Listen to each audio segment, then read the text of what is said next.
இல்ல, நாளைக்கு மதியம் 2:15 மணிக்கு மதுரை உயர்நீதிமன்றத்தில் விசாரணைக்கு வர உள்ளது. அதுக்கப்புறம் கண்டிப்பா நான் எங்களுடைய கருத்தை நான் தெரிவிப்போம். நாளைக்கு மதியத்துக்கு மேல தெரிவிப்போம்.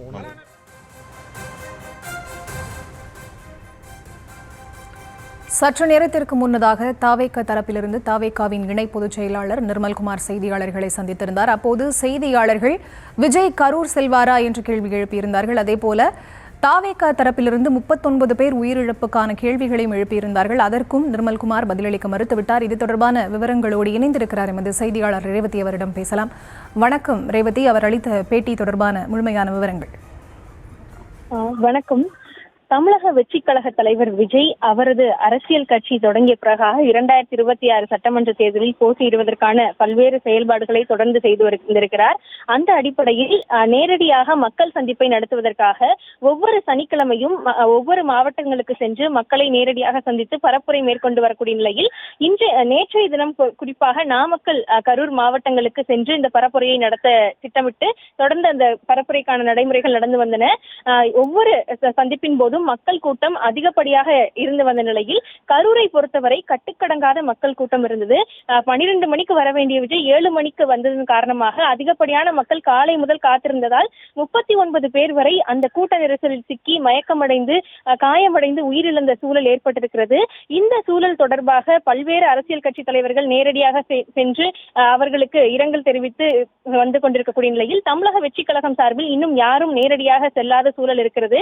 இந்த சூழலில் கரூர் இந்த தாவேக கூட்ட நெரிசல் தொடர்பாக நேரடியாக சென்னை உயர்நீதிமன்றம் இதனை தாமாக முன்வந்து விசாரிக்க வேண்டும் என்றும் சிசிடிவி உள்ளிட்ட ஆவணங்களை பாதுகாக்க உத்தரவிட வேண்டும் என்றும் கோரிக்கை வைக்கும் வகையில் சென்னை பசுமை வழிச்சாலையில் இருக்கக்கூடிய நீதிபதி தண்டபாணி அவர்களிடம் நேரடியாக சென்று தமிழக வெற்றிக் கழகத்தின் வழக்கறிஞர் பிரிவு மாநில ஒருங்கிணைப்பாளர் அறிவழகன் மற்றும் தமிழக வெற்றிக் கழகத்தின் மாநில இணை பொதுச் செயலாளர் துணை நிர்மல்குமார் உள்ளிட்டோர் நேரடியாக வந்து முறையீடு வைத்திருக்கிறார்கள். அந்த முறையீடு வைத்ததற்கு பிறகாக நாளை மதியம் மதுரை உயர்நீதிமன்ற கிளையில் 2:15 மணிக்கு இந்த வழக்கு தொடர்பான விசாரணை எடுத்துக் கொள்ளப்படும் என்று தெரிவிக்கப்பட்டிருக்கிறது. அதனைத் தொடர்ந்து அவர்கள் வெளியே வந்த பொழுது செய்தியாளர்கள் சூழ்ந்து கொண்டு நிர்மல்குமார் அவர்கள் மீதும் இந்த சம்பவத்தின் தொடர்பாக வழக்கு பதிவு செய்யப்பட்டிருக்கக்கூடிய நிலையில் என்ன விதமான நடவடிக்கைகள் அடுத்து தாவேகா எடுக்க இருக்கிறது, நேரடியாக கரூருக்கு, அதாவது பாதிக்கப்பட்டவர்கள் இன்னும் சிகிச்சையில் இருக்கிறார்கள், பலர் உயிரிழந்திருக்கிறார்கள், அப்படி இருந்தும் கூட தாவேகா தரப்பிலிருந்து யாரும் செல்லவில்லையே, தாங்கள் செல்ல வாய்ப்பு இருக்கிறதா அல்லது உங்களது கட்சியின் தலைவர் கரூருக்கு செல்ல வாய்ப்பு இருக்கிறதா என்று கேள்வி எழுப்பியிருந்தோம். அதற்கு முறையாக பதிலளிக்க முடியாமல் திணறிய அவர் இந்த வழக்கு தொடர்பாக மட்டுமே பேசியிருந்தார். குறிப்பாக நாளை இந்த வழக்கு சென்னை, அதாவது மதுரை கிளையில் விசாரணைக்கு வருகிறது. அதன் பிறகாக அந்த மதுரை அமர்வில் விசாரணைக்கு எடுத்துக்கொள்வதாக தெரிவித்திருக்கிறார்கள். விசாரணைக்கு வழக்கு இருக்கக்கூடிய நிலையில் அது தொடர்பாக கருத்துக்கள் தெரிவிக்க முடியாது என்று மட்டுமே தெரிவித்த நிலையில் அங்கிருந்து விலகி செல்லவே முயற்சி செய்து கொண்டிருந்தார். இந்த கரூரில் நடந்திருக்கக்கூடிய இந்த கோர சம்பவம் தொடர்பாக எந்தவித ஒரு விளக்கத்தையோ பதிலையோ அவர் அளிக்க தயாராக இல்லை. ஏற்கனவே தமிழக வெற்றிக் கழகம் சார்பில் இருந்து யாருமே நேரில் வரவில்லை என்று தொடர்ந்து புகார்கள் வைக்கப்பட்டிருக்கின்றன.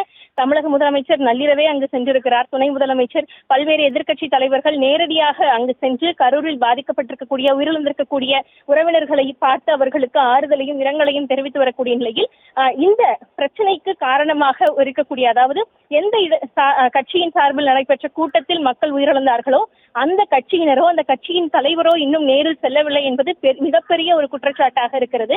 அது மட்டுமில்லாமல் தமிழக வெற்றிக் கழகத்தை பொறுத்தவரை புதிதாக தொடங்கியிருக்கக்கூடிய அரசியல் கட்சியாக இருக்கிறார்கள். அந்த கட்சியில் இருக்கக்கூடிய நிர்வாகிகளும் சரி, பெரிய பொறுப்பில் இருப்பவர்களும் சரி, புதிதாக அந்த பொறுப்பில் வந்திருக்கிறார்கள்.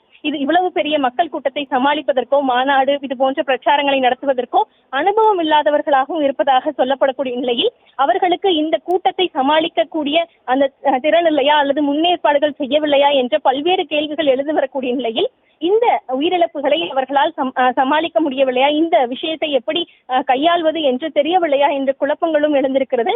இந்த சூழலில் தான் நீதிபதியை நேரடியாக சந்தித்து இந்த முறையீடுகளை வைத்திருக்கிறார்கள்.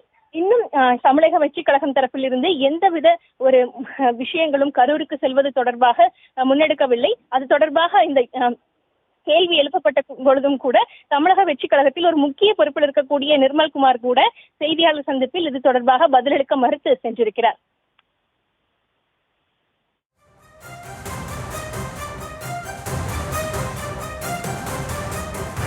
விவரங்களை வழங்கியமைக்கு நன்றி ரேவதி.